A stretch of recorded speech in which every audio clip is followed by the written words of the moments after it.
Shalom jemaat yang dikasihi Tuhan. Lukas 10 ayat 25-37 berjudul Orang Samaria yang Murah Hati. Pada suatu hari, ahli Taurat bertanya kepada Yesus, "Guru, apakah yang harus kuperbuat untuk memperoleh hidup kekal?"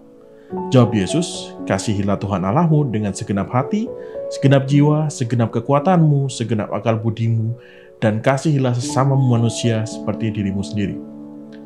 Ahli Taurat kembali bertanya, "Siapakah sesamaku manusia?" Yesus kemudian memberikan perumpamaan tentang seorang yang tergeletak di jalan karena dihajar oleh perampok. Kemudian lewatlah ahli Taurat, sekedar lewat. Lewatlah pula seorang Lewi, sekedar lewat. Kemudian lewat seorang Samaria, yang notabene adalah kaum yang dibenci oleh orang Yahudi pada waktu itu. Karena orang Samaria dianggap sebagai etnis campuran yang kawin dengan bangsa lain. Namun ternyata justru orang Samaria yang berhenti untuk memberikan pertolongan. Ayat ke-36, menurut pendapatmu siapakah sesama manusia dari orang yang jatuh ke tangan penyamun itu? Jawab orang itu, orang yang telah menaruh belas kasihan kepadanya. Bacaan ini mengajarkan kita bahwa seharusnya kasih itu tidak melihat latar belakang. Bisa dibilang ahli Taurat dan orang Lewi kan orang yang sudah khatam dengan hukum Taurat, yang juga mengajarkan tentang hukum yang terutama, yaitu hukum kasih. Sehingga dia harusnya paham dan melakukannya. Tetapi memahami belum tentu bisa melakukan. Paham firman pun belum tentu jadi pelaku firman. Lalu bagaimana dengan kita? Apakah kita sudah menjadi pelaku firman, pelaku kasih? Selagi kita sudah tahu tentang kasih yang diajarkan Tuhan Yesus Kristus lewat pengorbanannya bagi kita.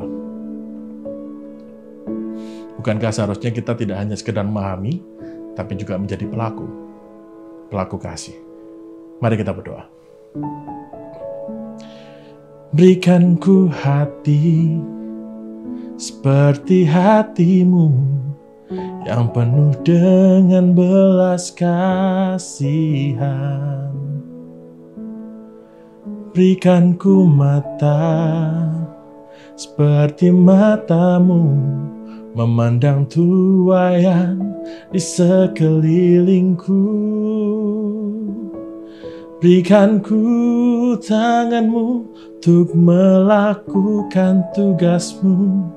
Berikan ku kakimu melangkah dalam rencanamu. Berikan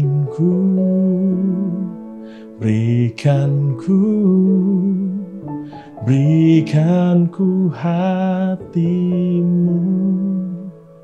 Ya Tuhan, ajarkanlah kami menjadi pelaku kasih. Karena sesungguhnya kami sudah melihat betapa besar kasih Tuhan bagi kami.